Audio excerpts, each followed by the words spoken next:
నిగ్గదీసి అడిగే మొనగాడు.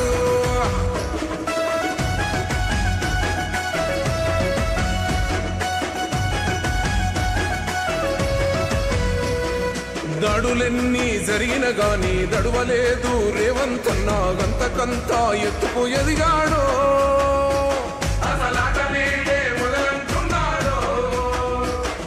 మొక్కనాడు పోలేదు, ఒక్కడయ్యి కొట్లాడాడు, అందుకే పెద్ద నాయకుడయ్యాడు.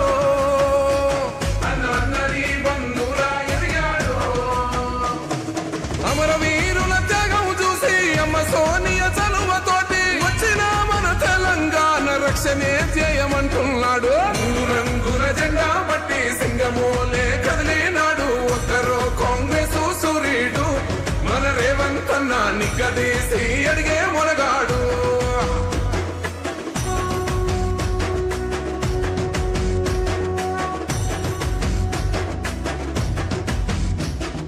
అహమంటూ లేనివాడు, అందరినీ కలిపేటోడు, ఆనాటి రోజులు తెస్తాడు. మన ఆశలన్నీ తీర్చే నాయకుడు. ఇందిరమ్మ రాజ్యం మళ్ళీ రేవంతు వల్లే సాధ్యం, మన వంతుగా అన్నకు తోడుగా. గౌరవ ముఖ్యమంత్రి వర్యులకి సాదర స్వాగతం పలుకుతూ వేదిక మీద ఆసీనులైనటువంటి ముఖ్యమంత్రి గారికి పుష్పగుచ్చాన్ని సమర్పించవలసిందిగా కోరుతూ, సాకారం కాదనుకున్న కలను సాకారం చేసిన ధీరుడు గౌరవ రేవంత్ రెడ్డి గారికి గట్టిగా ఒకసారి చప్పట్లతో హర్షధ్వనాలను తెలియచేయవలసిందిగా కోరుతున్నాం. ఇది రాష్ట్ర వ్యాప్తంగా ఉన్న దాదాపు 25,000 మంది ఉపాధ్యాయుల కరతాళ ధ్వనులు రాష్ట్రమంతా ప్రతిధ్వనించేలా కొట్టవలసిందిగా మీ అందరినీ కోరుతున్నాం.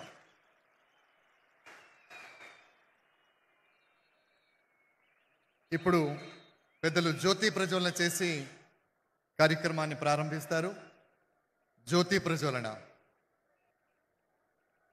20 వసంతాలుగా ఉపాధ్యాయుల ప్రమోషన్ల సమస్య విద్యా వ్యవస్థలో ఏ రకమైనటువంటి సమస్యలు సృష్టించిందో మనం చూసాం. అధిగమించలేమనేటటువంటి ఒక సవాలుని అధిగమించి దేశానికి చూపించినటువంటి ధీశాలి మన ప్రియతమ ముఖ్యమంత్రి గౌరవ అనుమల రేవంత్ రెడ్డి గారు. ఉపాధ్యాయుల ప్రమోషన్ల సమస్యను పరిష్కరించడం అంటే విద్య పట్ల, ఉపాధ్యాయుల పట్ల వారి అచంచలమైనటువంటి నిబద్ధతకు సంకేతం. ఇది సమాజంలో ఉపాధ్యాయులకు ఎంతో ఉన్నతమైనటువంటి ఆదరణ పెంచినటువంటి విశ్వాసం. ఆ విశ్వాసానికి ప్రతిఫలం కూడా. నిలిచిపోయిన ప్రమోషన్లను పరిష్కరించడం ద్వారా ఉపాధ్యాయులలో మనోధైర్యాన్ని పెంపొందించినటువంటి మన రాష్ట్ర హృదయ జన నేతకు గట్టిగా ఒక్కసారి చప్పట్లతో మనం మళ్ళీ ఒకసారి అభినందనలు తెలియచేసుకుందాం. తమస్సోమ జ్యోతిర్గమయ, తమస్సు నుండి చీకటి నుండి వెలుగు వైపుకి ప్రస్థానం చేయించే జ్యోతిని వెలిగించిన గౌరవ ముఖ్యమంత్రి గారికి, అలాగే మంత్రివర్యులకు, ఇతర పెద్దలందరికీ కూడా నమస్సులు తెలియచేసుకుంటూ ఉపాధ్యాయులందరి పక్షాన మీ అందరినీ అభినందిస్తూ గౌరవ శ్రీమతి ఏ శాంతి కుమారి గారు, ఐఏఎస్ చీఫ్ సెక్రటరీ గారి స్వాగత వచనాలు. గౌరవనీయులు ముఖ్యమంత్రి వర్యులు శ్రీ రేవంత్ రెడ్డి గారు, గౌరవ మంత్రివర్యులు, గౌరవ vice chairman state planning board, గౌరవ ప్రభుత్వ సలహాదారులు, గౌరవ శాసన మండలి మరియు శాసనసభ సభ్యులు, అన్ని జిల్లాల నుండి వచ్చిన ఉపాధ్యాయులు, నా తోటి అధికారులు, మీడియా మిత్రులు అందరికీ నా నమస్కారం, స్వాగతం, సుస్వాగతం. అఖండ మండలాకారం వ్యాప్తం ఏన చరాచరం తత్పదం దర్శితం ఏన తస్మై శ్రీ గురవే నమః. ఈరోజు పండగ రోజు. రాష్ట్రంలోని ఉపాధ్యాయులంతా గత దశాబ్ద కాలంగా ఎంతగానో ఎదురు చూసిన పదోన్నతుల పండుగ నేటికి సాకారమైంది. రాష్ట్ర వ్యాప్తంగా 24,584 మంది ఉపాధ్యాయునిలకు ప్రమోషన్లు రావడం, అందులో 19,429 మంది ఎస్జిటీలు స్కూల్ అసిస్టెంట్లుగా, 1990 మంది ప్రధాన ఉపాధ్యాయులుగా ప్రమోషన్లు పొందడం, తమ సర్వీస్ కాలంలో ప్రమోషన్లు రావేమోనని నిరాశలో ఉన్న భాషా పండితులు, పీఈటీలకు ప్రమోషన్లు రావడం,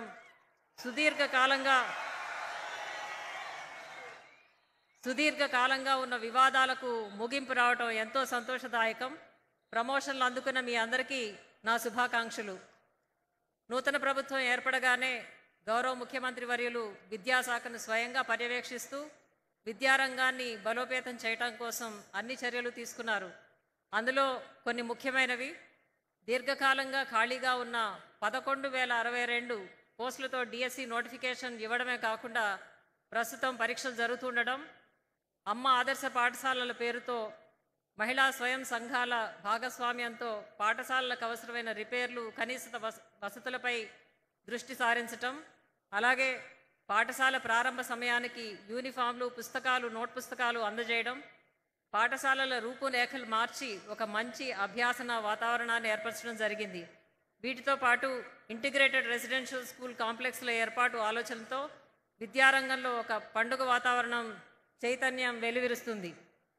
విద్యతో పాటు నైపుణ్యం కూడా ఉన్నప్పుడే యువత రాణించగలుగుతారని, మనకున్న అద్భుత మానవ వనరులకు గొప్ప అవకాశాలు కల్పించాలని నిన్ననే స్కిల్ యూనివర్సిటీకి మన ముఖ్యమంత్రి వర్యులు శంకుస్థాపన చేయడం శుభసూచకం. సమున్నత విద్యా ప్రమాణాలతో దేశంలోనే మన విద్యార్థులు అద్భుతాలు సృష్టించాలని, అందుకు దోహదపడే ఉపాధ్యాయులందరికీ అభినందనలు తెలియజేస్తూ మన మాజీ రాష్ట్రపతి అబ్దుల్ కలాం గారి మాటలతో ముగిస్తాను. ఈ ప్రపంచంలో ఎన్ని వందల వృత్తులున్నా వారందరినీ తయారు చేసే వృత్తి ఉపాధ్యాయ వృత్తి. అందుకే ఆ వృత్తి అంటే నాకు ఎంతో గౌరవం. జై హింద్. ఈ ప్రపంచంలో ఎంత గొప్ప వ్యక్తి అయినా వాడిని తయారు చేసేవాడు ఉపాధ్యాయుడు అన్న కలాం గారి ఉన్నతమైన మాటతో గౌరవ సిఎస్ గారు తమ సందేశాన్ని, స్వాగత వచనాన్ని చేశారు. ఆచార్య కోదండరామ్ సార్ని మాట్లాడవలసిందిగా సాదరంగా స్వాగతిస్తున్నాం. Professor Kodandaram sir.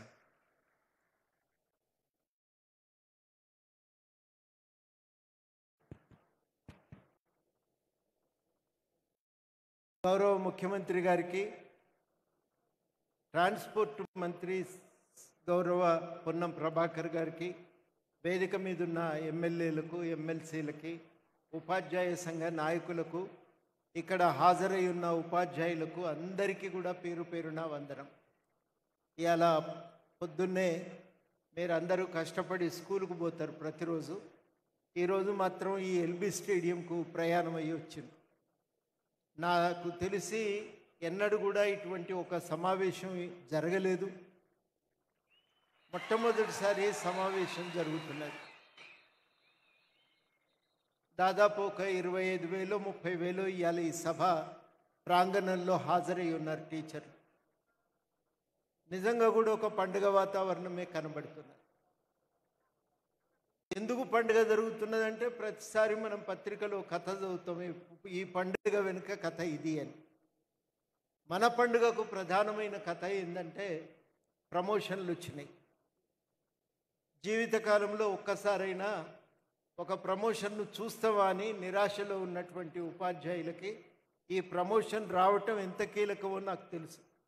నేను ఎప్పుడు ఎక్కడ మీటింగ్కు పోయినా 2014 నుంచి ఎక్కడ టీచర్లు కలిసినా ఒక్క ప్రమోషన్ అన్నా వస్తుందా సార్, మాకు రిటైర్ అయ్యే ముందు ప్రమోషన్ ఒక్కసారన్నా చూస్తామా సార్ అన్నట్టుంది. అది పండుగ కన్నా కొత్త బట్టలు రాకపోతాయని పేద కుటుంబంలో ఆశపడ్డట్టు మన జీవితంలో ఒక్క ప్రమోషన్ అన్నా వస్తుందా అనేది ఒక నైరాశ్యం. దాని నుంచి విముక్తి కలగటం అంటే ఇది నిజంగానే పండుగ జరిగినట్టే. హైదరాబాద్లో ఇదంతా కూడా బోనాల వాతావరణం ఉంది.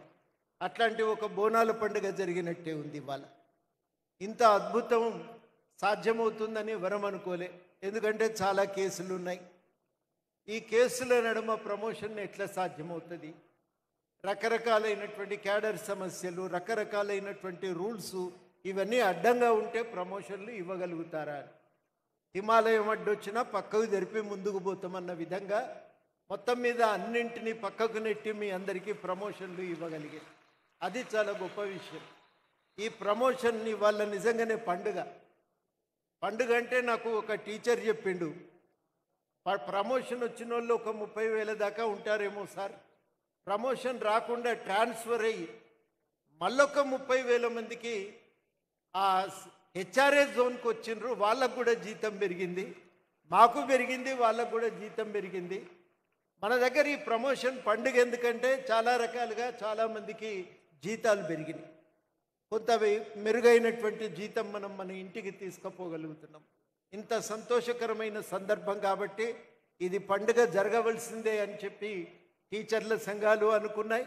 ఇది నిజంగానే పండుగ, మేము కూడా దీన్ని అధికారికంగానే జరుపుతామని ముఖ్యమంత్రి గారు నిర్ణయం చేయటం, మొత్తం మీద మనం అందరం ఇవాళ ఈ రకంగా సమావేశమైనం.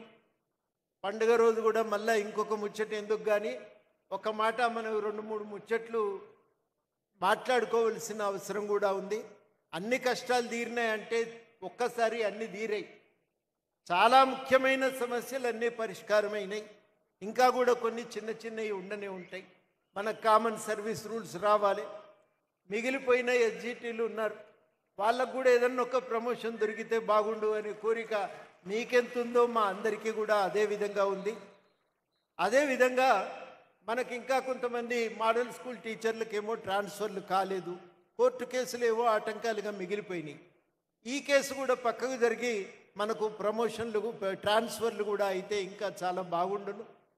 అదేవిధంగా ఓ హెల్త్ కార్డు ఇవాళ కాకపోయినా రేపు ఇట్లాంటివన్నీ కూడా మనం గనక సాధించుకోగలిగితే ఇంకా జీవితం చాలా అద్భుతంగా ఉంటుంది.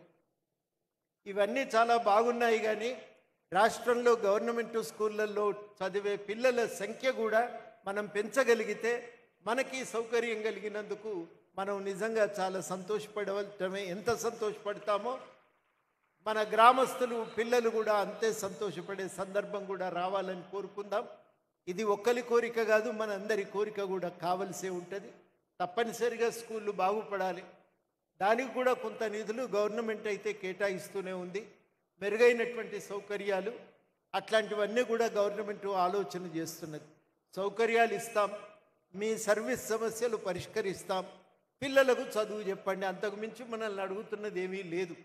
మనం తప్పనిసరిగా విద్యార్థుల సంఖ్యను పెంచాలి, మెరుగైనటువంటి రిజల్ట్స్ కూడా మనం సాధించి చూపాలి. అది మన వంతు ఒక బాధ్యతగా ఈ సమాజానికి పట్ల ఒక కర్తవ్యంగా మనం చేయవలసినటువంటి అవసరం కూడా ఉంది. ఇవన్నీ కూడా మనం ఇవాళ దృష్టిలో పెట్టుకుందాం. కోటి సంతోషాలతో ఇక్కడికి వచ్చినాం. ఆ సంతోషాలతో మరి తప్పనిసరిగా ఒక ఘనంగానే పండుగ వాతావరణం. ఈరోజు వాతావరణానికి ఈ పరిస్థితుల్లో ఇంకా చాలామంది మాట్లాడాలి, కానీ ముఖ్యమంత్రి గారు చాలా విషయాలు చెప్పవలసి ఉంటుంది. కాబట్టి నాకు ఈ అవకాశం ఇచ్చినందుకు మీ అందరికీ కృతజ్ఞతలతో సెలవు. ఆచార్య కోదండరామ్ గారికి ధన్యవాదాలు తెలియజేస్తూ, ఆచార్య కోదండరామ్ గారు పండగ వాతావరణం అన్నారు. ప్రజాపాలనలో ఇలాంటి పండగలు ప్రతిరోజు జరుగుతూ ఉంటాయి. మన జన హృదయ నేత మన సీఎం గారి సారథ్యంలో గట్టిగా ఒక్కసారి చప్పట్లతో అభినందించవలసిందిగా కోరుతూ, now I humbly request minister of transport and BC welfare Shri Ponnam Prabhakar గారు ఫర్ హిజ్ వాల్యుబుల్ అడ్రస్.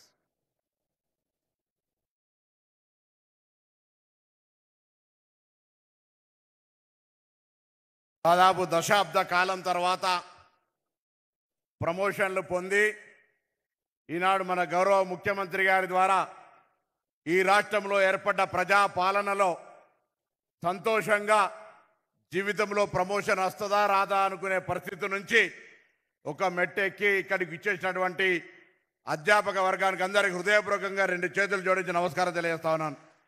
ఈ కార్యక్రమానికి ముఖ్య బాధ్యులు, రాష్ట్రంలో ప్రజాపాలన ఏర్పడ్డ తర్వాత ముఖ్యమంత్రిగా బాధ్యతలు చేపట్టినటువంటి గౌరవనీయులైనటువంటి ముఖ్యమంత్రి రేవంత్ రెడ్డి గారు మొదటి నుండి కూడా మొదటి క్యాబినెట్ కావచ్చు లేదా ఎక్కడ ఏ సమావేశం జరిగినా ఈ రాష్ట్రంలో విద్యా వ్యవస్థ బాగుపడాలి, పేదవాడు చదువుకునే విధంగా అవకాశం కలగాలి, అందుకు బాధ్యులైనటువంటి అధ్యాపక వర్గంలో ఉన్నటువంటి అసహనాన్ని తొలగించి వాళ్ళు సక్రమంగా విద్యా బోధన అందించగలగాలి అనేటువంటి ఆలోచనతో ఇవాళ ఈరోజు ఈ కార్యక్రమం తీసుకున్నారు. అనేక సందర్భాల వేదిక మీద అనేక ఉపాధ్యాయ సంఘ నాయకులు ఉన్నారు. గతంలో మీకు తెలుసు, ఎప్పుడు ఏ కార్యక్రమం తీసుకున్నా కోర్టులనో లేకపోతే ఇతరత్ర ఇబ్బందులలో కార్యక్రమం జరుగుతూ ఉండే. కానీ ఇవాళ ఒక మంచి విధానంతో ఎక్కడ కూడా ఎటువంటి ఇబ్బంది లేకుండా అన్ని రకాల నియమ నిబంధనల మేరకు ఈ కార్యక్రమం జరిగితే అసలు ఎవరికి కూడా ఇతర డిపార్ట్మెంట్ల వాళ్లకు 25,000 ప్రమోషన్లు అయినాయా, 35,000 ట్రాన్స్ఫర్లు అయినాయా అని ఆశ్చర్యపోయే రీతిలో ఈ కార్యక్రమాన్ని నిర్వహించడానికి నాయకత్వం ఇచ్చినటువంటి గౌరవ ముఖ్యమంత్రి గారు ఒకసారి గట్టిగా చప్పట్లతో అభినందన తెలియాల్సిన సందర్భంగా కోరుతా ఉన్నా. తల్లిదండ్రులతో సమానంగా గౌరవింపబడే మీరు, ఆచార్య దేవోభవాన్ని గౌరవింపబడే మీరు ఈరోజు ఈ ప్రభుత్వానికి అన్ని రకాలుగా సహకరించాలని విజ్ఞప్తి చేస్తా ఉన్నా. ఒక విద్యార్థి నాయకుడిగా విద్యా దశ లోపల ఏ విధమైనటువంటి సమస్యలు ఉంటుండేనో తెలుసు. గౌరవ ముఖ్యమంత్రి గారు కానీ ఈరోజు ప్రభుత్వంలోని పెద్దలందరూ కూడా ప్రభుత్వ పాఠశాలలకు సంబంధించిన ఉత్పత్తి అయినటువంటి వాళ్ళమే, ఎక్కడో కార్పొరేట్ పాఠశాలలో చదివిన వాళ్ళం కాదు. ఇవాళ సెలవులు వచ్చినా బళ్ళు తెరిచే లోపల ఈ రాష్ట్రంలో ఉన్నటువంటి 25,000 పాఠశాలలలో 11,000 కోట్లు ఖర్చు పెట్టి పాఠశాల మౌలిక సదుపాయాలను మెరుగుపరిచే నిర్ణయాన్ని తీసుకున్నటువంటి గౌరవ ముఖ్యమంత్రి గారి మరొకసారి ధన్యవాదాలు తెలియజేస్తా ఉన్నా. ఈరోజు ఎప్పుడు నిరంతరమే ప్రభుత్వ ఉద్యోగి, ప్రభుత్వము అంటే సమస్యలు 100% లేకుండా ఎవరు ఉండలేరు. సమస్యల పరిష్కారం ప్రభుత్వం బాధ్యత. కానీ నేను అందరినీ మిమ్మల్ని కోరుతా ఉన్నా, ఏ తల్లిదండ్రులతోటి గౌరవంగా ఇవాళ మిమ్మల్ని గౌరవిస్తారో ఆ కుటుంబంలో నుండి వచ్చి చదువుకునే పిల్లలకు సంబంధించి మీరంతా శిక్షణ పొందినటువంటి వాళ్ళు, పోటీ పరీక్షల్లో నెగ్గి ఉద్యోగం సంపాదించిన వాళ్ళు ఈరోజు కార్పొరేట్ పాఠశాలల్లో సరి అయినటువంటి శిక్షణ లేక పోటీ పరీక్షల్లో లేకున్నప్పటికీ కూడా అక్కడ ఫలితాలు, అక్కడ అడ్మిషన్లకు సంబంధించి మొన్ననే పత్రికలు వచ్చింది, పోయిన సంవత్సరానికి ఈ సంవత్సరానికి 2 లక్షల విద్యార్థుల సంఖ్య తక్కువైందని. ఈరోజు మీ అందరూ కూడా దయచేసి రాబోయే విద్యా సంవత్సరానికి కానీ ఇప్పటి నుంచే ప్రతి ఒక్కరు కూడా నా పాఠశాల బాగుండాలి, నా పాఠశాలలో చదువుకున్న పిల్లవాడు అత్యున్నత స్థానానికి ఎదగాలనేటువంటి లక్ష్యంగా మంచి అయినా చెడైనా మీదే బాధ్యత. ఆ గ్రామంలో పాఠశాలలో చదివి బయటికి వచ్చేటువంటి ఒక విద్యార్థి ఈ దేశ సంపద, ఈ తెలంగాణ సంపద, తెలంగాణ అభివృద్ధికి దోహదపడే విధంగా మీ యొక్క ఆశీర్వచనము, విద్యా బోధన, సహకారాలు, శిక్షణ ఉండాలని ఆకాంక్షిస్తూ తప్పకుండా గౌరవ ముఖ్యమంత్రి గారు అన్ని రకాలుగా భవిష్యత్తులో ఇన్ఫ్రాస్ట్రక్చర్ పరంగా పాఠశాల భవన నిర్మాణాలు కావచ్చు, రాబోయే కాలంలో 11,500 ఉద్యోగ నియామకాలు కావచ్చు, అన్ని రకాల చేపట్టడానికి గౌరవ ముఖ్యమంత్రి గారు అన్నిటికంటే ఎక్కువ ప్రక్షాళన చేసి మంచి దారిలో నడిచే విధంగా విద్యా వ్యవస్థకు వారి దగ్గరే శాఖ పెట్టుకొని ఈరోజు ఈ విద్యా వ్యవస్థలో మార్పులు చేసే ప్రయత్నం చేస్తారు. ముఖ్యమంత్రి గారి లక్ష్యానికి అనుగుణంగా, ముఖ్యమంత్రి గారి ఆలోచనకు అనుగుణంగా దయచేసి మీరంతా కూడా ఈ తెలంగాణ అభివృద్ధిలో, ఈ ప్రజా పాలనలో మీరంతా భాగస్వాములై భవిష్యత్ తెలంగాణ నిర్మాణానికి సహకరించాలి. తెలంగాణ ఉద్యమంలో మీరంతా మీ బాధ్యతలు పాఠశాలలు బహిష్కరించి కావచ్చు, లేదా తెలంగాణ ఉపాధ్యాయ సంఘాల నాయకులుగా తెలంగాణ సాధన కోసం పోరాడి రానాడు. ఇది మన రాష్ట్రం. మన రాష్ట్రంలో మీ అందరి ఆకాంక్షలకు అనుగుణంగా మార్పు కోరుకొని ఏర్పడ్డ రాజ్యం. ఈ రాజ్యంలో ప్రజలు బాగుండాలి, విద్యార్థులు బాగా చదువుకోవాలనేటువంటి మాట కోరుతూ మరొక్కసారి నీలాగా, మీ అందరిలాగా విద్యార్థిగా, విద్యార్థి నాయకుడిగా ఈరోజు రాజకీయాల్లో మరి క్షేత్రస్థాయి నుంచి వచ్చినటువంటి వ్యక్తిగా మీ అందరు మరొక్కసారి ఆచార్య దేవోభావాన్ని గౌరవిస్తూ నమస్కరిస్తూ రాబోయే తెలంగాణ నిర్మాణంలో మీ పాత్ర చాలా పెద్దగా ఉండాలని కోరుతూ అందరు నమస్కారం చెప్తూ సెలవు తీసుకుంటా ఉన్నాను.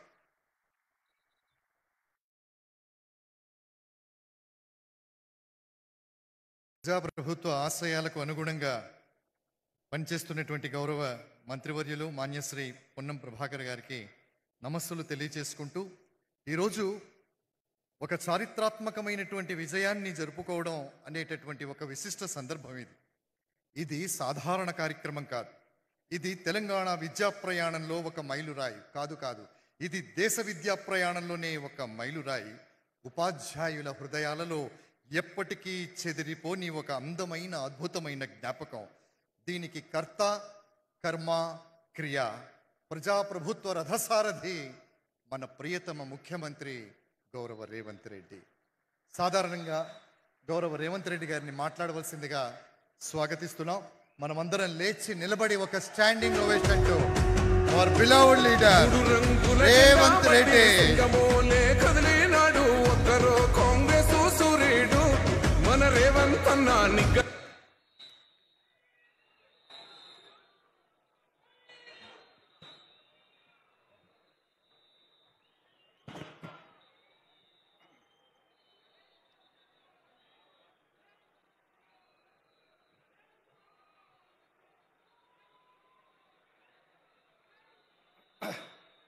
మిత్రులారా,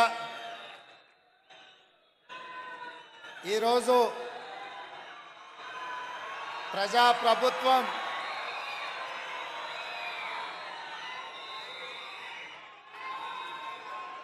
వేలాది మంది ఉపాధ్యాయులతో ఈ ఎల్బీ స్టేడియంలో ఆత్మీయ సమ్మేళనం ఏర్పాటు చేసి మొన్న డిసెంబర్లో జరిగిన ఎన్నికలలో మా పార్టీ మా ప్రభుత్వం ఏర్పడడానికి సాయశక్తుల సహకరించిన ఉపాధ్యాయులు అందరినీ కలవాలని ఒక ఆత్మీయ సమ్మేళనం ఏర్పాటు చేయాలని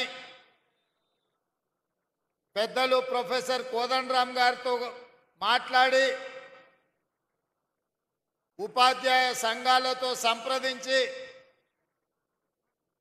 ఎల్బీ స్టేడియంలో మేము పదవీ బాధ్యతలు తీసుకున్నామో అదే ఎల్బీ స్టేడియంలో ఉపాధ్యాయులతో ఆత్మీయ సమ్మేళనం ఏర్పాటు చేయండి అని చెప్పి మా అధికారులకు కోదండరామ్ గారికి విజ్ఞప్తి చేయడం జరిగింది. ఈరోజు ఆత్మీయ సమ్మేళనంలో భాగంగా వేదిక మీద మా మంత్రివర్యులు పొన్నం ప్రభాకర్ గారు, మా సహచర శాసనసభ్యులు, ప్రభుత్వ సలహాదారులు, తెలంగాణ చీఫ్ సెక్రటరీ గారితో పాటు విద్యాశాఖకు సంబంధించిన అధికారులు, వివిధ ప్రజాప్రతినిధులు తెలంగాణలో దాదాపుగా 30,000 పాఠశాలలో ఉన్న ఉపాధ్యాయులు అందరూ కూడా వేలాదిగా తరలి వచ్చి ఈ ఆత్మీయ సమ్మేళనంలో పాల్గొన్నందుకు మీకు అందరికీ మనస్ఫూర్తిగా ధన్యవాదాలు, కృతజ్ఞతలు.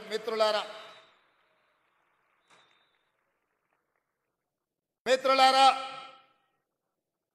ఎవరైనా తెలంగాణ ఎక్కడుంది, తెలంగాణ భవిష్యత్తు ఎక్కడుంది అని ఈ క్షణం నన్ను అడిగితే తెలంగాణ యొక్క భవిష్యత్తు ఎల్బీ స్టేడియంలో ఉంది. వేలాది మంది ఉపాధ్యాయుల రూపంలో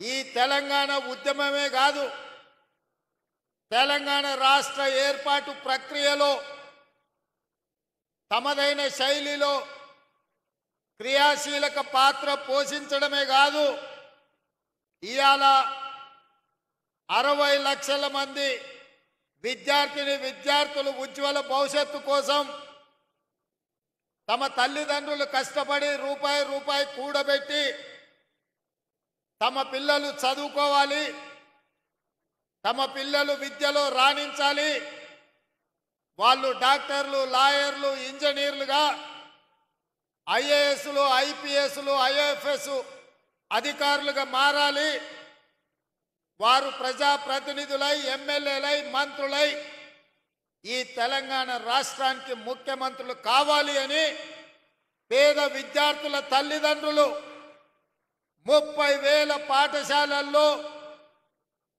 26 లక్షల మంది విద్యార్థులను మీ చేతిలో పెట్టినరు. అదే తెలంగాణ భవిష్యత్తు. ఆ తెలంగాణ భవిష్యత్తు మీ చేతిలో ఉంది అని చెప్పి నేను చెప్పదలుచుకున్నా. ఇవాళ నేను చెప్పవలసిన అవసరం లేదు, మీరే 10 మందికి పాఠాలు చెప్పి సమాజంలో ఉన్న రుగ్మతల మీద ఏ రకమైన కార్యాచరణతో ముందుకు వెళ్ళాలో సంపూర్ణమైన అవగాహన ఉండి దాదాపుగా 26,000 పాఠశాలల్లో గ్రామాలలో, అదేవిధంగా తండాలలో, గూడాలలో, మారుమూల పల్లెల్లో ఈ తెలంగాణ నిర్మాణం కోసం, ఈ జాతి నిర్మాణం కోసం కృషి చేస్తున్న మీకు ప్రతి విషయం తెలుసు. తెలంగాణ ఉద్యమాన్ని ఉవ్వెత్తున లేవడానికి, ఊరు ఊరున ప్రాకడానికి, తెలంగాణ రాష్ట్ర సాధనలో ఉపాధ్యాయుల పాత్రను ఎవరు కాదనలేరు. ఆనాడు మేమందరం భావించినాం, తెలంగాణ రాష్ట్రం వస్తే మన విద్యా విధానం మెరుగవుతుంది, మన ఉపాధ్యాయులకు ప్రభుత్వం నుంచి గౌరవం దక్కుతుంది, మన విద్యార్థులకు అవసరమైన మౌలిక వసతులు మెరుగవుతాయి, తప్పకుండా తెలంగాణ విద్యా విధానం బాగుపడుతుంది అని అనుకున్నాం. మీకందరికీ తెలుసు, 2009లో రాజకీయ పార్టీలు తెలంగాణ రాష్ట్ర సాధనలో విఫలం చెంది ఏమి చెయ్యాలని కింకర్తవ్యంతో ఉన్నప్పుడు అందరూ కలిసి ప్రొఫెసర్ కోదండరాం గారిని పొలిటికల్ జేఏసీ కన్వీనర్గా వారికి బాధ్యత ఇచ్చిండ్రు. వారు కూడా మీలాంటి ఉపాధ్యాయుడే మాలాంటి విద్యార్థులకు చదువు చెప్పిన ప్రొఫెసర్గా వారు తెలంగాణ ఉద్యమానికి బాధ్యత వహించిన తర్వాతనే తెలంగాణ రాష్ట్రాన్ని మనం సాధించుకున్నాం. సాధించుకున్న తెలంగాణ రాష్ట్రంలో కోదండరాం గారు లాంటి వాళ్లకు, చుక్కా రామయ్య గారు లాంటి వాళ్లకు, హరగోపాల్ గారు లాంటి వాళ్లకు, ఎంతో మంది విద్య నుంచి ఎంతో మందికి విద్య దానం చేసిన గొప్ప వ్యక్తులకు సంపూర్ణమైన గౌరవం దక్కుతుంది అని భావించినాం. కానీ 10 సంవత్సరాలలో మీరు చూసిన వేదిక మీద మోహన్ రెడ్డి గారు ఉన్నారు. మీ ఉపాధ్యాయ సంఘాలకు ఒకప్పుడు నాయకత్వం వహించండు. ఒకనాడు ఉమ్మడి రాష్ట్రంలో అది చంద్రబాబు నాయుడు గారైనా, వైఎస్ రాజశేఖర రెడ్డి అయినా, రోసయ్య గారైనా, లేదా కిరణ్ కుమార్ రెడ్డి గారైనా ఉపాధ్యాయ సంఘాల నాయకులు వస్తే ముఖ్యమంత్రులు ఎదురొచ్చి వాళ్ళతో మాట్లాడి మీ సమస్యల్ని పరిష్కరించి ఉపాధ్యాయ సంఘాలను సచివాలయానికి పిలిచి సముచితమైన గౌరవం ఇచ్చి మీ సమస్యల్ని వినేది. మీరు లేవనెత్తిన అంశాలను ఆనాడు ప్రభుత్వాలు పరిష్కరించేది. మరి తెలంగాణ రాష్ట్రంలో ఏమి జరిగిందో, ఆనాటి పాలకులు ఏ విధంగా వ్యవహరించిందో, ప్రభుత్వ ఉపాధ్యాయులను ఏ రకంగా అవమానించే విధంగా, అనుమానించే విధంగా, వాళ్ళని ఏ రకంగా వాళ్ళు అవమానించిండ్రో మీరు కళ్ళతో చూసిండ్రు. అందుకే నేను ముఖ్యమంత్రిగా బాధ్యత చేపట్టిన తర్వాత బడ్జెట్కు సంబంధించి విద్యకు ప్రాధాన్యత ఉండాలి, పేదవాడు చదువుకున్నప్పుడే తెలంగాణ బాగుపడుతుంది, తెలంగాణ యొక్క లక్ష్యం, తెలంగాణ రాష్ట్రం యొక్క సాధన ప్రజలకు చేరుతుంది అని చెప్పి 7.3% ఈసారి విద్యకు 21,000 కోట్ల పైగా ఈరోజు విద్యకు నిధులు కేటాయించడం జరిగింది. వాస్తవంగా 10% అంటే దాదాపుగా 30,000 కోట్ల రూపాయలైనా కేటాయించాలని అన్ని లెక్కలేసినాం. కానీ ప్రభుత్వం ఇంతకు ముందే ఇచ్చిన హామీలు, చేయవలసిన పనులు, చేపట్టవలసిన బాధ్యతలతో 10% నిధులు ఇవ్వాలనుకున్నా వీలు కాకపోతే 7.3%తో 21,000 కోట్ల పైగా ఈరోజు విద్యాశాఖకు నిధులు కేటాయించడం జరిగింది. ఈరోజు నేను మీ ద్వారా ఒకే ఒక మాట అడగదలుచుకున్నా, చెప్పదలుచుకున్నా, రేపటి తెలంగాణ భవిష్యత్తు మీ చేతుల్లో ఉంది. కొన్ని వాస్తవాలను కూడా ఈరోజు మనం మాట్లాడుకోవాలి. తెలంగాణ రాష్ట్రంలో 40,000 పైచిలకు పాఠశాలలుంటే ప్రభుత్వ ఆధీనంలో 30,000 పాఠశాలలు ప్రభుత్వ ఆధీనంలో ఉన్నాయి. 30,000 పాఠశాలలో 26 లక్షల మంది విద్యార్థులు ఉన్నారు. కానీ అదే ప్రైవేట్లో 10,000 పాఠశాలలుంటే 33 లక్షల మంది విద్యార్థులు ఈరోజు ప్రైవేటు పాఠశాలల్లో చదువుకుంటున్నారు. నేను ఈరోజు ఈ ఆత్మీయ సమ్మేళనంలో మా ఉపాధ్యాయులను నేను ఒకటే అడుగుతున్నా, ప్రైవేటు పాఠశాలల్లో మీకంటే గొప్పగా చదువుకున్నోళ్ళు, మీకంటే ఎక్కువ చదువుకున్నోళ్ళు టీచర్లు ఉన్నారా? ఒక్కసారి ఆలోచన చేయండి. ఇవాళ మీలో ఎంఏ బిఎడ్ చదువుకున్నోళ్ళు లేదా డాక్టరేట్లు చేసిన వాళ్ళు, ఉన్నత చదువులు చదువుకున్నోళ్ళు మీలో ఉన్నారు, ఉపాధ్యాయులుగా ఉన్నారు. కానీ అదే ప్రైవేట్ పాఠశాలల్లో ఇంటర్ పాస్ అయ్యో డిగ్రీ ఫెయిల్ అయ్యో మీలో సగం చదువు లేని వాళ్ళు ఇవాళ ప్రైవేట్ పాఠశాలల్లో పాఠాలు చెప్తున్నారు. మరి 10,000 పాఠశాలల్లో 33 లక్షల మంది విద్యార్థులు అక్కడుంటే 30,000 పాఠశాలల్లో 26 లక్షల మంది విద్యార్థులు ఇవాళ మన ప్రభుత్వ పాఠశాలల్లో ఉన్నారు. అంటే ఎక్కడో ఒక లోపం ఉన్నది. ఆ లోపం పాలకులైన మా వైపు నుంచి కూడా ఉండొచ్చు. నేను టీచర్లను బ్లేమ్ చేయదలుచుకోలేదు. ప్రభుత్వం సరైన విధంగా నిర్వహించకపోవడం, మౌలిక వసతులు ఏర్పాటు చేయకపోవడం, కనీసం పాఠశాలల్లో ఊడవడానికో తూడవడానికో, కనీసం టీచర్లకు తాగడానికి మంచినీళ్ళు ఇవ్వడానికి పారిశుద్ధ్య కార్మికులు లేకపోవడం కూడా కావచ్చు. ప్రభుత్వ పాఠశాలల గ్రామాలలో ఉండే ప్రజాప్రతినిధులు ఎండాకాలం సెలవులు వస్తే బర్ల కొట్టంగా మార్చి ప్రభుత్వ పాఠశాలల బర్రెల్ని కట్టేసే పరిస్థితులు కూడా గ్రామాలలో ఉన్నాయి. కనీసం ఆడపిల్లలు లేదా మహిళా టీచర్లు స్కూల్కి వస్తే పొద్దు నుంచి సాయంత్రం వరకు ఉంటే కనీసం టాయిలెట్స్ వసతి కూడా ప్రభుత్వాలు కల్పించకపోవడం కూడా ఒక కారణం అయి ఉండొచ్చు. ఇవాళ ఆడపిల్లలు చదువుకోవాలి అంటే మగపిల్లలకి ఏదైనా వెసులుబాటు ఉండొచ్చు. కానీ ఇవాళ ఆడబిడ్డలైన టీచర్లకు కానీ విద్యార్థులకు పాఠశాలల కనీస మౌలిక వసతులు లేకపోవడం కూడా ఒక కారణం అయి ఉండొచ్చని నేను ఈరోజు భావిస్తున్నా. కనీసం పాఠశాలల్లో టీచర్లకు మంచినీళ్ళు ఇవ్వడానికో, పాఠశాలను ఊడవడానికో కూడా చిన్న చిన్న పారిశుద్ధ్య కార్మికులు లేకపోవడం కూడా ఇవాళ మనం ఆలోచన చేయాల్సిన అవసరం ఉన్నది మిత్రులారా. అందుకే ఈరోజు ఈ ప్రభుత్వం స్పష్టంగా పాఠాలు చెప్పే టీచర్లకు గత 10 సంవత్సరాలలో నాకు తెలిసి ఏనాడు కూడా 1వ తారీఖు నాడు జీతాలు ఇచ్చిన సందర్భం లేదని నేను భావిస్తున్నా.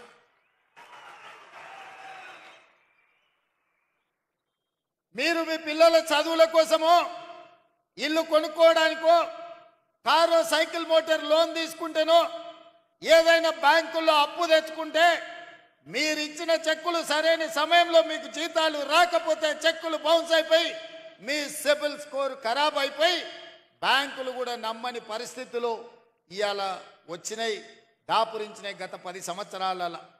అందుకే నేను ఆలోచన చేసిన మొట్టమొదట ప్రభుత్వం ఒక యజమాని, ఆ యజమాని పరిధిలో పనిచేసే దాదాపుగా 5 లక్షల మంది ఉద్యోగులకు తమ యజమాని మీద విశ్వాసం ఉండాలి, తమ యజమాని మీద నమ్మకం ఉండాలి.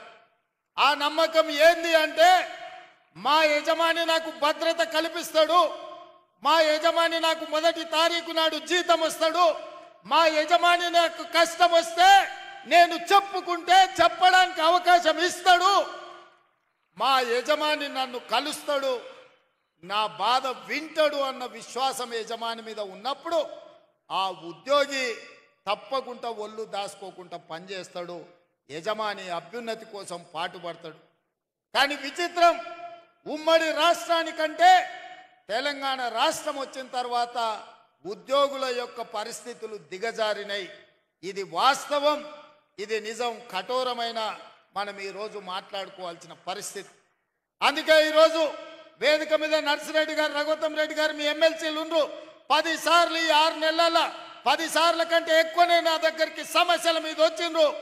ఏవిఎన్ రెడ్డి గారు ఉన్నారు, మీ ఉద్యోగ ఎమ్మెల్సీలు, టీచర్ కమ్యూనిటీ నుంచి వచ్చిన ఎమ్మెల్సీలు ఏ సమస్యలు తీసుకొచ్చినా అక్కడికక్కడ అధికారులను పిలిచి మాట్లాడిన. భిన్న అభిప్రాయాలు ఉండొచ్చు, రాజకీయంగా మా ఆలోచనలు వేరుండొచ్చు, కానీ వాళ్ళు తీసుకొచ్చిన రిప్రజెంటేషన్ మీలాంటి వేలాది మంది ఉపాధ్యాయుల సమస్యలు కాబట్టి వాళ్ళతోని కూర్చోబెట్టి మాట్లాడినాం. వాటిని పరిష్కరించాలన్న ప్రయత్నం చేసినాం. మా హర్షవర్ధన్ ఎప్పుడు కలిసినా ఏదో ఒకటి 317 జీవో కావచ్చు, ఉద్యోగ బదిలీలు కావచ్చు, మీ జీతభత్యాల సమస్యలు కావచ్చు, ఏదో ఒక సమస్య కోసం ఎప్పుడు వస్తూనే ఉంటాడు, అడుగుతూనే ఉంటాడు. అందుకే మీ అందరినీ కలుసుకోలేకపోయినా మీ ప్రతినిధులను కలిసి మీ ప్రతినిధులు చెప్పే సమస్యల్ని విని భాషా పండిట్లకు దాదాపుగా 20 సంవత్సరాల నుంచి ప్రమోషన్లు లేవు. మిగతా వాళ్ళకు కూడా 10 నుంచి 15 ఏళ్ల నుంచి ప్రమోషన్లు లేవు. పెద్దలు కోదండరామ్ గారు చెప్పినట్టు మా జీవిత కాలంలో ఒక్క ప్రమోషన్ అయినా చూస్తామా, చూడకుంటేనే రిటైర్ అయిపోతామని ఆవేదన చెందుతున్నారని నా దృష్టికి తెచ్చింది. బదిలీల విషయం మీకు తెలుసు. టీచర్లను ముట్టుకోవాలంటే ఎవరైనా భయపడతారు. తేనెటీగల గురించి మీకు తెలుసు కదా. తేనెటీగలు ఎవరి జోలికి పోవు, వాటంతటా అవి ఉంటాయి. కానీ వాటి మీద ఎవరైనా రాయేస్తే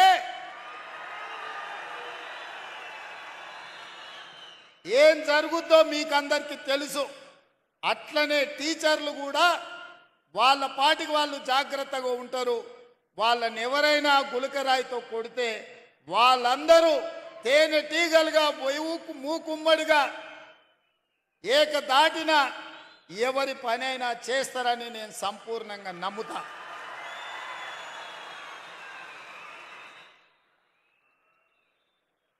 నన్ను చాలా మంది భయపెట్టిండ్రు టీచర్ల ప్రమోషన్ల విషయం ప్రస్తావించినప్పుడు. సార్ ఎవరి జోలికైనా పోవచ్చు కానీ టీచర్ల జోలికి పోకు సార్ అని అంటే నేను అన్నా. బదిలీల విషయం అప్పుడు కూడా అదే మాట చెప్పినారు. నేను ఒకే ఒక మాట చెప్పిన, మనకు స్వార్థం ఉంటేనో, మనకు వాళ్ళకి అన్యాయం చేయాలన్న ఆలోచన ఉంటేనో, వాళ్ళని నమ్మించి మోసం చేసేది ఉంటేనో వాళ్ళతో సమస్య వస్తుంది. 20 ఏళ్ల నుంచి అపరిష్కృతంగా ఉన్న సమస్యల్ని ప్రమోషన్లను ఇవ్వాలి, వాళ్ళ సమస్యల్ని పరిష్కరించాలి. ఏవైనా సమస్యల పరిష్కారంలో చిన్న చిన్న కొత్త సమస్యలు వస్తే ఈ ప్రభుత్వం సావధానంగా వింటుంది. ఈ ప్రభుత్వం ఆ సమస్యలను కూడా పరిష్కరిస్తుంది. నా చిత్తశుద్ధిలో, నా ప్రయత్నంలో లోపం లేనప్పుడు తప్పకుండా టీచర్లు అర్థం చేసుకుంటారు, ఆ టీచర్లు సహకరిస్తారని చెప్పిన. మా అధికారులను అందరినీ, బుర్రా వెంకటేశ్వరం గారిని, దేవసేన గారిని, మిగతా అధికారులందరినీ పిలిచి చెప్పిన, మీరు అందుబాటులో ఉండండి, ఎవరు వచ్చినా మాట్లాడండి, మనం ఏ మంచి లక్ష్యం కోసమో వాళ్ళ కోసమే చేస్తున్న ప్రయత్నాన్ని వాళ్ళకి వివరించండి అని చెప్పిన. ఆ ప్రయత్నం విజయవంతమైంది. ఇవాళ దాదాపుగా 24,000 మంది టీచర్లకు, అదేవిధంగా గురుకులాలతో మొదలు పెడితే 30,000 మంది టీచర్లకు పైగా ఈరోజు ప్రమోషన్లు ఇచ్చినాం. 35,000 మందికి పైగా బదిలీలు చేసినాం. అందుకే ధైర్యంగా ఈరోజు వేలాది మంది టీచర్ల మధ్యలో ఈ రాష్ట్ర ముఖ్యమంత్రిగా ఎల్బీ స్టేడియంలో మీ కుటుంబ సభ్యుడిగా మీ దగ్గరకు వచ్చి నిలబడి ప్రతి నెల 1వ తారీఖు నాడు మీకు మీ జీతం మీ ఖాతాలో పడే బాధ్యత నాది, ఈ ప్రభుత్వం మీకు అండగా ఉంటుందని చెప్పడానికే ఇక్కడికి రావడం జరిగింది.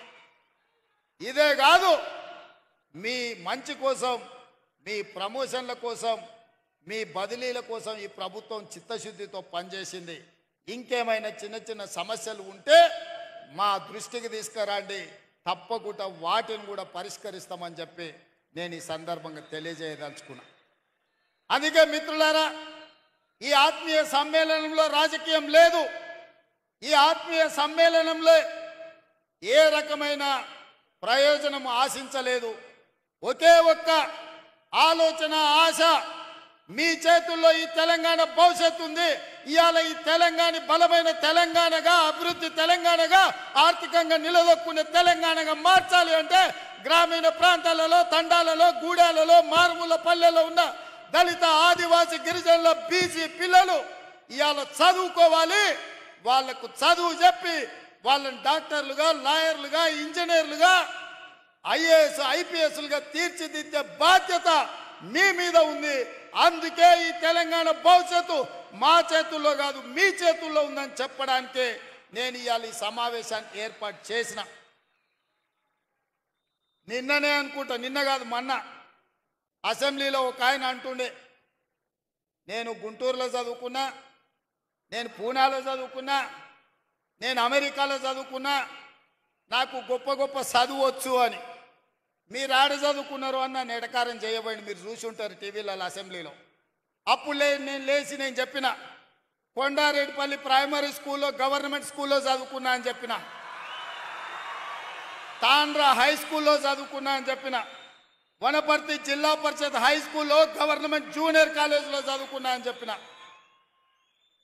ప్రభుత్వ పాఠశాలలో ప్రభుత్వ టీచర్లు చెప్పిన చదువు, ఆ చదువుతోనే ఇవాళ జిల్లా పరిషత్ మెంబర్గా, ఎమ్మెల్సీగా, ఎమ్మెల్యేగా, ఎంపీగా, తెలంగాణ రాష్ట్రానికి ముఖ్యమంత్రి అయినా ప్రభుత్వ టీచర్లు చదువు చెప్తే నేర్చుకున్న నేను ఎవరికి తల వంచకుండా ఆత్మగౌరవంతో నిటారుగా నిలబడి ఇవాళ తెలంగాణ రాష్ట్రానికి ముఖ్యమంత్రి అయి, ఏ టీచర్లు, ఏ ప్రభుత్వ పాఠశాలలో పనిచేసే టీచర్లు మాకు చదువు చెప్తే మేము ఇంత ఎత్తు ఎదిగినామో, ఇవాళ ఆ టీచర్లను కలవడానికి ఆత్మీయ సమ్మేళనం ఏర్పాటు చేసిన అని చెప్పి ఆ సన్నాసికి చెప్పదలుచుకున్నా. మీ మీద నమ్మకం లేకపోయి ఉండొచ్చు, తెలంగాణ పట్ల విశ్వాసం లేకపోయి ఉండొచ్చు, అందుకే గుంటూరులో పోయి ఆ సన్నాసులు చదువుకొని ఉండొచ్చు, ఆ తర్వాత పూనా అమెరికా పోయి ఉండొచ్చు. కానీ నాకు సంపూర్ణమైన విశ్వాసం ఉన్నది, నమ్మకం ఉన్నది. తెలంగాణ రాష్ట్రంలో ఉపాధ్యాయులు 90% పైగా నిబద్ధతతోని పేద విద్యార్థులకు చదువులు చెప్పాలి, వాళ్ళ ఉజ్వల భవిష్యత్తు ఉండాలి అని, వాళ్ళు 10/10 సాధించినప్పుడు సంతోషంతో వాళ్ళ కళ్ళల్లో ఆనందం చూడాలి అని ఇక్కడున్న వేలాది మంది టీచర్ల బాధ్యత తీసుకుంటున్నారని నాకు తెలుసు. అందుకే ఈరోజు మనమందరం ఒక ప్రతిజ్ఞ తీసుకోవాలి. పోయిన సంవత్సరానికంటే ఈ సంవత్సరం ప్రభుత్వ పాఠశాలల్లో 2 లక్షల మంది విద్యార్థులు తక్కువ చేరికలు జరిగినాయి. దీన్ని మనం విశ్లేషించుకోవాలి. ఇవాళ 26 లక్షల మంది ప్రభుత్వ పాఠశాలల్లో ఉంటే పోయిన సంవత్సరానికంటే 2 లక్షల పైగా అడ్మిషన్లు తగ్గినాయి.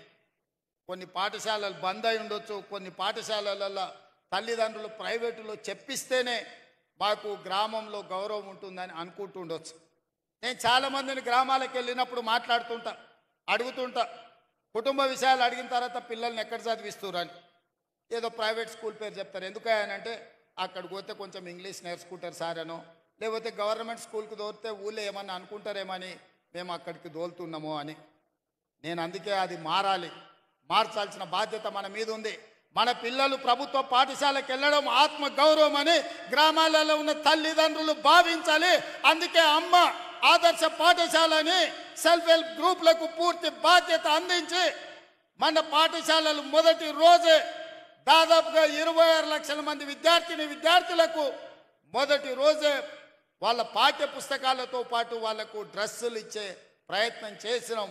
మొదటి విడతలోనే మేము విజయం సాధించినాం. రెండవ డ్రెస్సు కూడా తొందరలోనే మా అధికారులు ఆ పిల్లలకి ఇస్తారని నేను భావిస్తున్నా. అందుకే ఇవాళ ప్రభుత్వం వైపు నుంచి మీ సమస్యల్ని పరిష్కరించడానికి, మీతో మాట్లాడడానికి, చర్చించడానికి ఈ ప్రభుత్వానికి ఎలాంటి ఇబ్బంది లేదు, ఎలాంటి బేసజాలు లేవు. అదేవిధంగా మీ సమస్యని పరిష్కరించడానికి, పాఠశాలలో ఉన్న మీ పారిశుద్ధ్య కార్మికుల సమస్యను పరిష్కరించడానికి అమ్మ ఆదర్శ పాఠశాల పేరు మీద సెల్ఫ్ హెల్ప్ గ్రూపులకే 1000 రూపాయలు, దాదాపుగా సంవత్సరానికి 79 కోట్ల రూపాయలు ఖర్చయినా మీకు పారిశుద్ధ్య కార్మికుల సమస్యను తీర్చడం ద్వారా వాళ్ళందరినీ అపాయింట్ చేసే బాధ్యత నిర్ణయం తీసుకున్నాం. రేపటి నుంచి మీ పాఠశాలల బాధ్యత, మీ జీతాలలో కొంత ఇచ్చి మీరెవరినో ఉద్యోగులను పెట్టుకోవాల్సిన అవసరం లేదు. నాకు తెలుసు చాలామంది టీచర్లు తమకు వచ్చిన జీతంలో కొంత పక్కకు తీసిపెట్టి పాఠశాలలో ఊడవడానికో తూడవడానికో పారిశుద్ధ్య పనులు టీచర్లు వాళ్ళ జీతాల నుంచి నిధులు కేటాయించి చేస్తున్నారు. మీరు కష్టపడ్డ సొమ్ము మీ ఇంటికి తీసుకుపోయే విధంగా రూపాయి కూడా మీరు ఖర్చు పెట్టాల్సిన అవసరం లేకుండా ఇవాళ సెల్ఫ్ హెల్ప్ గ్రూపులకే ప్రతి పాఠశాలలో పారిశుద్ధ్య పనులు చేయడానికి వాళ్ళ ఖాతాలో డబ్బులు వేయాలి, రూపాయి భారం మీ మీద పడొద్దని ఇవాళ నిర్ణయం తీసుకున్నాం. అదేవిధంగా వ్యవసాయానికి ఉచిత కరెంట్, ఇండ్లల్లో ఉచిత కరెంట్, ఇన్ని ఉచిత కరెంట్లు ఇచ్చినప్పుడు పాఠశాలల్లో కంప్యూటర్లు ఉండాలన్నా లేకపోతే సాంకేతిక నైపుణ్యం పెరిగిన ఈ సందర్భంలో మీరు అక్కడ వాళ్ళకి విద్య చెప్పాలి అని అంటే విద్యుత్ ఉండాలి. మీ విద్యాశాఖ మీ విద్యుత్ బిల్లులు చెల్లించరు. విద్యుత్ శాఖ వాళ్ళేమో బిల్లులు కట్టకపోతే మీకు కరెంట్ ఇయ్యరు. నేను ఆలోచన చేసిన, రైతులకు ఇచ్చినప్పుడు పేదవాళ్లకు 200 యూనిట్లు ఉచితంగా ఇచ్చినప్పుడు తెలంగాణ జాతి నిర్మాణము, తెలంగాణ భవిష్యత్తు పాఠశాలల్లో ఉంటే పాఠశాలల్లో ఎందుకు ఉచితంగా విద్యుత్ ఇవ్వద్దు? తెలంగాణ రాష్ట్రంలో ఉన్న 30,000 పాఠశాలల్లో ఉచితంగా విద్యుత్ ఇవ్వండి. ఆ భారాన్ని రాష్ట్ర ప్రభుత్వమే తీసుకుంటుంది. అది నా బాధ్యత అని చెప్పి ఈరోజు మీ పాఠశాలల్లో కూడా ఉచిత విద్యుత్తుకు ఏర్పాట్లు చేయండి అని చెప్పి మా ప్రభుత్వ అధికారులకు నేను ఆదేశాలు ఇచ్చిన. అందుకే మిత్రులారా, వేదిక మీద ఉన్న పెద్దలతో పాటు ఇక్కడికి విచ్చేసిన వేలాది మంది ఉపాధ్యాయులతో నా విజ్ఞప్తి ఒక్కటే, ఇవాళ ఈ తెలంగాణ భవిష్యత్తు మీ చేతిలో ఉంది. ఈ తెలంగాణ పునర్నిర్మాణం మీ చేతుల్లోనే ఉంది. ప్రభుత్వ పాఠశాలలు బాగుపడ్డప్పుడు, పేదవాళ్ళ పిల్లలు చదువుకున్నప్పుడు, దళితులు, గిరిజనులు, ఆదివాసీలు, బలహీన వర్గాలకు, మైనారిటీలకు సంబంధించి మహిళలకు సంబంధించిన పిల్లలు ఈరోజు పాఠశాలల్లో చదువుకొని బాగుపడితేనే ఈ తెలంగాణ బలపడుతుంది. ఈ తెలంగాణ బలపడితేనే ప్రపంచంతో మనం పోటీ పడతాం. ఇవాళ ఈ తెలంగాణ బలపడాలి అని అంటే మనమందరం కార్యదీక్షతో పని చేయాలి. మనందరం ఈ తెలంగాణలో కేజ్రీవాల్ 3 సార్లు ఢిల్లీలో గెలిచిండంటే ఎందుకో మీకు తెలుసా మిత్రులారా?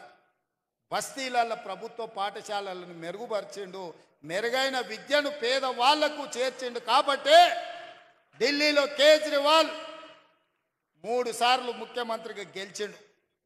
మరి ఇప్పుడు నేను అడుగుతున్న మిత్రులారా, మళ్ళోసారి నన్ను ఇక్కడ చూడాలంటే మీరు పని చేయాలి. మళ్ళోసారి ఈ తెలంగాణ రాష్ట్రంలో ప్రజాప్రభుత్వం ఉండాలి. మళ్ళీ తెలంగాణ దొరల గడిలలో బందీ కాకూడదు. పేద ప్రజలకు విముక్తి జరగాలి. పేదలు అనుకున్న లక్ష్యం చేరాలి. పేదవాడు ఆత్మగౌరవంతో బతకాలి. ఈ తెలంగాణ నిర్బంధాల మధ్య కొనసాగకూడదు. ఈ తెలంగాణ నిర్బంధ సంఖ్యలు తెగాలి అనంటే మీరు పేదలకు చదువు చెప్పాలి. మీరు పేదలకు చదువు చెప్పినప్పుడే, పేదలకు విద్యను అందుబాటులోకి తెచ్చినప్పుడే ఈ ప్రభుత్వానికి మంచి పేరు వస్తుంది. మా మిత్రులు, ప్రజాప్రతినిధులు, నా సహచరులు అంతా బాగుంటే వాళ్ళకందరికీ హోదాలు వస్తాయి. కానీ వాళ్ళందరికీ హోదాలు రావాలంటే అంతా బాగా మీరే చూడాలి. నా బాధ్యత మీదే. మీరే మా ప్రభుత్వానికి బ్రాండ్ అంబాసిడర్లు. మా ప్రభుత్వం సంపూర్ణంగా మిమ్మల్ని విశ్వసిస్తుంది. ఈ ప్రభుత్వం మొన్న నిలబడ్డదన్నా, రేపు మళ్ళీ గెలవాలన్నా ఈ ఉపాధ్యాయుల సహకారం ఉండాలి. పేదలకు విద్యను నేర్పండి. పేదలను బడి బయట పిల్లల్ని బడికి తీసుకురండి. మీకు ఏం కావాలనో అన్ని ఇచ్చే బాధ్యత నాది. పేదలకు విద్య నేర్పించే బాధ్యత మీది. అప్పుడే మన తెలంగాణ సాధించుకున్న తెలంగాణ ప్రజా ప్రయోజనం చేకూరుతుంది. అదేవిధంగా స్పోర్ట్స్ మీద కూడా ఇవాళ పాలసీలు తీసుకొస్తున్నాం.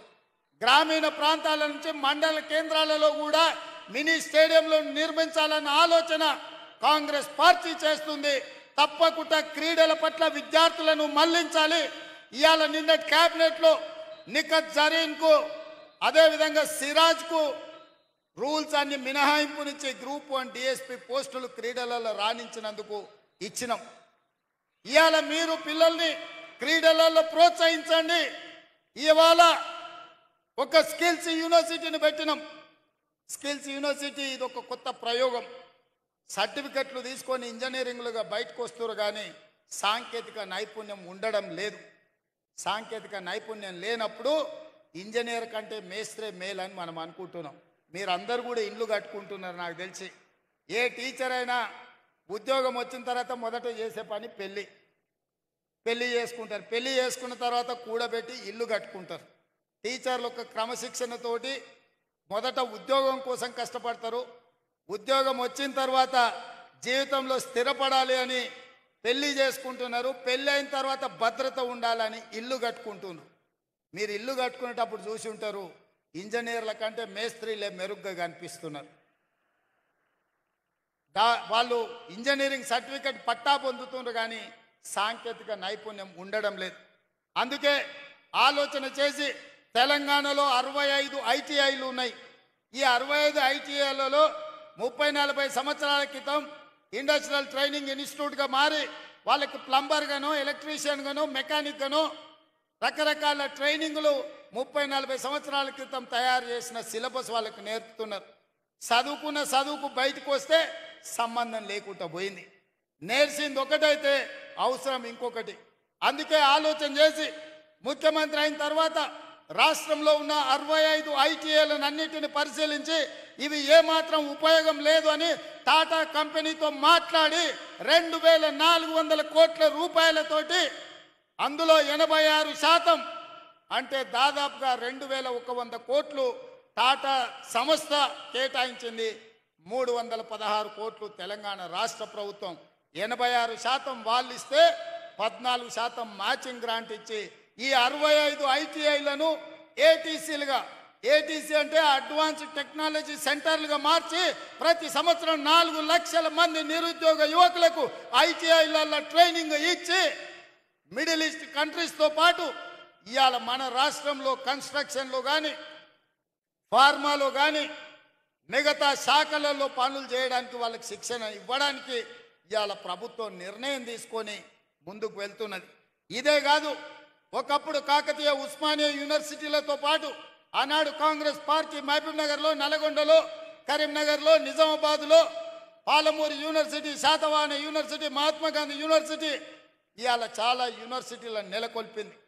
ఈ యూనివర్సిటీలలో చదువుకున్న వాళ్ళందరికీ పట్టాలు వస్తున్నాయి, పట్టభద్రులు అవుతున్నారు. కానీ సాంకేతిక నైపుణ్యం ఆశించిన మేరకు లేకపోవడం వల్ల నిరుద్యోగ యువకులుగా మారుతున్నారు.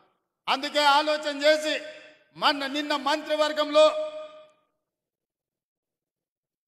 మంత్రివర్గంలో యంగ్ ఇండియా స్కిల్స్ యూనివర్సిటీ మొత్తం పీపీపీ మోడల్లో పబ్లిక్ ప్రైవేట్ పార్ట్నర్షిప్లో ప్రభుత్వం వైపు నుంచి సహకారాన్ని అందించి ఎప్పటికప్పుడు నూతన సిలబస్ని కార్పొరేట్ కంపెనీలను కూడా అందులో భాగస్వాములను చేసి డాక్టర్ రెడ్డి ల్యాబ్స్ నుంచి మొదలు పెడితే ఎస్బీఐ వరకు వివిధ రంగాల సంస్థలను పనిచేసే వాళ్ళని భాగస్వాములను చేసి సిలబస్ వాళ్ళే తయారు చేపిస్తారు, శిక్షణ వాళ్ళే ఇస్తారు.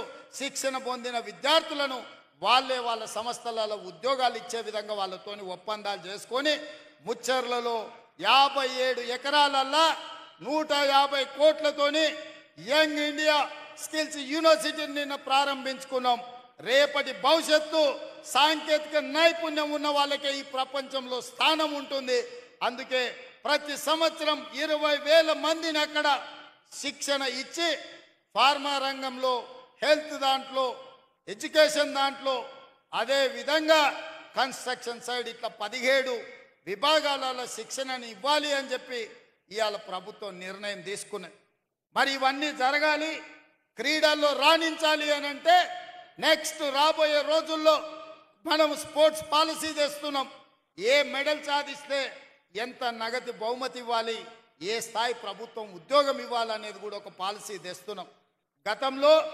గత ప్రభుత్వం నచ్చితే నజరానా, నచ్చకపోతే జుర్మానా విధానం ఉండే.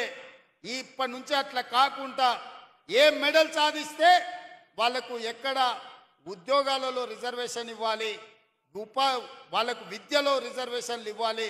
ఒక కంప్లీట్ స్పోర్ట్స్ పాలసీని తీసుకొస్తున్నాం. కొత్త స్టేడియంలో నిర్మించాలని, పీపీపీ మోడల్లో స్పోర్ట్స్ను ప్రోత్సహించాలని ఇవాళ మన ప్రభుత్వం నిర్ణయం తీసుకున్నది. ఇవన్నీ కూడా విద్యతో పాటు మానసిక వికాసం పెరగాలి అని అంటే ఇవాళ చాలా కాలేజీలలో నేను చెప్తున్నా, మరి మీరు తల్లిదండ్రులుగా, ఉపాధ్యాయులుగా గమనిస్తున్నారో లేదో, 7th క్లాస్ పైబడ్డ పిల్లలు కూడా గంజాయి తాగుతున్నారు. ఇది ఆందోళనకరమైన పరిస్థితి. మీరు అనుకుంటుండొచ్చు కార్పొరేట్ స్కూల్లో ఎక్కువ ఫీజులు కడితే పిల్లలు భద్రంగా ఉన్నారని. అట్లేం లేదు. ప్రభుత్వ స్కూళ్ళ కంటే కూడా కార్పొరేట్ స్కూళ్ళలో చదువుకున్న వాళ్ళ పిల్లలు ఈరోజు రకరకాల వ్యసనాలకు బానిసలయ్యే పరిస్థితి. ఎందుకంటే పెద్ద వాళ్ళు కూడా నాకు వచ్చి చెప్పుకుంటుంటారు అప్పుడప్పుడు, మా పిల్లల పరిస్థితి బాగలేదు, గంజాయి డ్రగ్స్కి తెలియని వయసులో వాళ్ళ అలవాటైంది, ఏం చేయాలో మాకు తెలియట్లేదు, మీరు చర్యలు తీసుకోండి. అందుకే ఈరోజు గంజాయి మీద, డ్రగ్స్ మీద ఉక్కు పాదం పెట్టి తొక్కుతున్నా. మీరు చూసి ఉంటారు, ఎంత గొప్పోడైనా ఏ సెలబ్రిటీ అయినా మెడల మీద 4 దెబ్బలు కొట్టి లోపలికి దొయ్యండి అని చెప్పి ఈ మధ్యకాలంలో దొరికినట్టే లోపలేపిస్తున్నా. ఎవరు ఎన్ని ఒత్తిళ్లు తెచ్చినా ఎవరిని వదలకుండా ఇవాళ ఈ గంజాయి మొక్కల్ని ఏరేసే పనిలో ఉన్నాం. తెలంగాణ తులసి వనం లాంటి తెలంగాణలో గంజాయి మొక్కల్ని పీకాల్సిన బాధ్యత మీ మీద కూడా ఉన్నది. ఇవాళ విద్యార్థులు బానిసలు కాకుండా చూడవలసిన బాధ్యత మన మీద ఉన్నది. అందుకే ఈరోజు ఒక పక్కన స్పోర్ట్స్ని ఎంకరేజ్ చేస్తూ, ఒక పక్కన డ్రగ్స్, గంజాయి లాంటి వ్యసనాల నుంచి విద్యార్థులను బయటికి తీసుకొస్తూ వాళ్ళకు ఒక మంచి భవిష్యత్తు ఉండాలి అనంటే మనం బాధ్యతాయుతంగా వ్యవహరించాలి. మన ప్రభుత్వ పాఠశాలల్ని మెరుగుపరచుకోవాల్సిన అవసరం మన మీద ఉన్నది. పాలకులుగా, ప్రభుత్వ పెద్దగా మీకేమున్నా నాకు చెప్పండి, వాటిని పరిష్కరించే బాధ్యత నాది. మీరు బాధ్యత తీసుకోండి. పేదవాళ్ళ పిల్లలకు చదువులు చెప్పని మీరు నేర్పించిన విద్యనే రేపు ఈ తెలంగాణ భవిష్యత్తుకు పునాదిగా మారుతుంది. ఇవాళ అమెరికాలో మన వాళ్ళు ఇంతమంది ఉన్నారంటే 90% ప్రభుత్వ పాఠశాలల్లో చదువుకున్నోళ్ళే. ఇవాళ ఈ రాష్ట్రాన్ని, దేశాన్ని, పక్క రాష్ట్రాలకైనా ముఖ్యమంత్రులు ఎవరైనా ఉండొచ్చు. అది చంద్రబాబు నాయుడు గారా, నరేంద్ర మోడీ గారా, వైఎస్ రాజశేఖర రెడ్డి గారా, లేకపోతే మీ సోదరుడు రేవంత్ రెడ్డి అయిన ప్రభుత్వ పాఠశాలల్లో చదువుకొనే ఈరోజు రాణించగలిగినాం. మరి రేపటి భవిష్యత్తుకు కూడా పునాదులు వేయాల్సిన బాధ్యత మీ మీద, మా మీద ఉన్నదని నేను భావిస్తున్నా. అందుకే మిత్రులారా, ఈ ఆత్మీయ సమ్మేళనానికి దూర ప్రాంతాల నుంచి వచ్చి ఈ సమావేశాన్ని, సమ్మేళనాన్ని విజయవంతం చేసి మీరు తప్పకుండా ఈ ఎల్బీ స్టేడియం నుంచి ఒక స్ఫూర్తిని తీసుకొని, ఒక నమ్మకాన్ని, ఒక విశ్వాసాన్ని పేద విద్యార్థులకు కలిగిస్తారని, మీరు వెనక్కి వెళ్ళితే మీకు ఒక లక్ష్యం ఉంటుంది. ఆ లక్ష్యం పేద పిల్లలకు విద్య నేర్పడమే. పేద పిల్లల్ని క్రీడాకారులుగా తీర్చిదిద్దడంగానే మీరు వెనక్కి వెళ్తారని నేను భావిస్తున్నా. మీరందరూ ఆ కార్యక్రమానికి మనమందరం అంకితం అవుదామా? అవుదామన్నోళ్ళు అందరూ చేతులు ఎత్తండి పైకి. అందరు చూస్తున్న వెనకాల అక్కడ పైన మా అక్కలు కొంతమంది చేతి ఎత్తున్నట్లేరు. నాకు ఇక్కడ లైవ్లో కనిపిస్తుంది ఆన్ స్క్రీన్ మీద వెనకాల ఉన్న వాళ్ళు కూడా. మీ అందరూ సిద్ధమేనా? తప్పకుండా మన స్కూళ్ళను మనం బాగుపరుచుకుందామా? మన పిల్లల భవిష్యత్తును మనం తీర్చిదిద్దుదామా? సిద్ధమా? ధన్యవాదాలు సోదరులారా.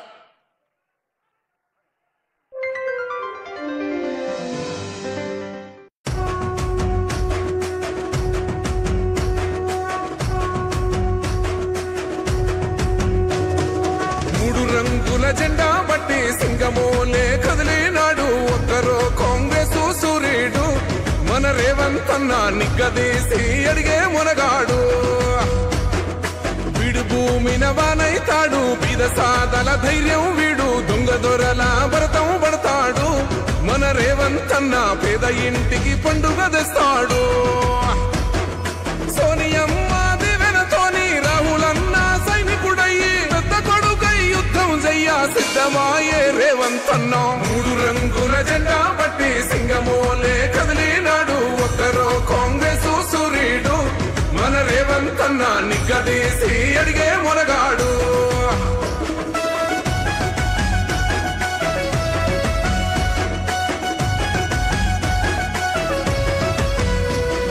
దాడులెన్ని జరిగిన గాని దడువలేదు రేవంత్ అన్న, గంతకంతా ఎత్తుకు ఎదిగాడు.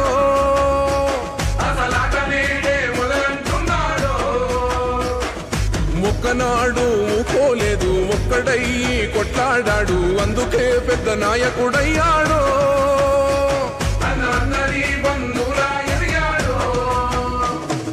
అమరవీరుల త్యాగం చూసి అమ్మ సోనియ చలువతోటి వచ్చిన మన తెలంగాణ రక్షణే చేయమంటున్నాడు. 3 రంగుల జెండా బట్టి సింగమోలే కదిలినాడు ఒక్కరో కాంగ్రెస్ సూర్యుడు మన రేవంత్ అన్న నిగ్గదీసి అడిగే మునగాడు.